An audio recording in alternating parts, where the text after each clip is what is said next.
Ռուսաստանի բանակային հրամանատարները երեքշաբթի օրը շրջում էին մոտ 22,000 տոննա տարողունակությամբ մոտ 300 մետր երկարություն ունեցող ֆրանսիական արտադրության մի ռազմանավում, որը կարող է տախտակամածին տանել ավելի քան 1 տասնյակ ուղղաթիռ, մի քանի 100 զինվորական։ Միստրալ անվանումը կրող նավը երկուշաբթի օրն է ժամանել Սանկտ Պետերբուրգ իր կարողությունները ցուցադրելու իր ամենահավանական գնորդը Ռուսաստանին։ Նավ, որի կարողությունները, այդ թվում երկկենցաղ ունակությունները, մեծապես մտահոգում են հատկապես Վրաստանին։ Ինչպես Վրաստանի պատգամավորներից Դավիթ Դարչյաշվիլին է ասում, նման գործարքներն ուղղակի սպառնալիք են Վրաստանի նման երկրների համար։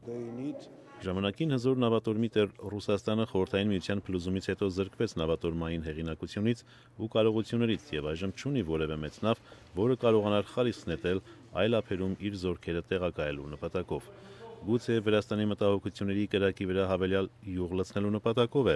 Ռուսաստանի նավատորմի հրամանատարը հայտարարում, թե այս դասի նավերը կարող են 40 րոպեի ընթացքում այնքան զորքիչեցնել Վրաստան, որքան 2008-ի ռուս-վրացական պատերազմի ժամանակ Սևծովյան նավատորմը իջեցրեց 26 ժամի ընթացքում։ Միստրալն առաջին անգամ ծով է իջեցվել 2006 թվականին եւ առաջին անգամ օգտագործվել Լիբանանի փախստականներին օգնելու ժամանակ։ Այս նավը մեկն է ֆրանսիական նավատորմում նույն դասի երկու նավերից։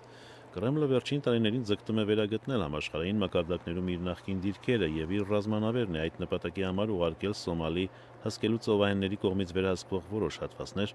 նավախումբ տեղակայել Կարիբյան ավազանում ԱՄՆ-ի հակառակորդ Վենեսուելայի հետ ռազմախաղեր անցկացնելու համար։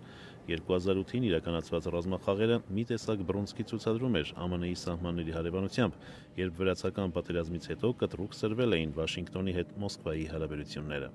Նավը, որի մասնակցությամբ շուտով կանցկացվեն ռուս-ֆրանսիական համատեղ զորավարժություններ, կարժենա մոտ $750 միլիոն։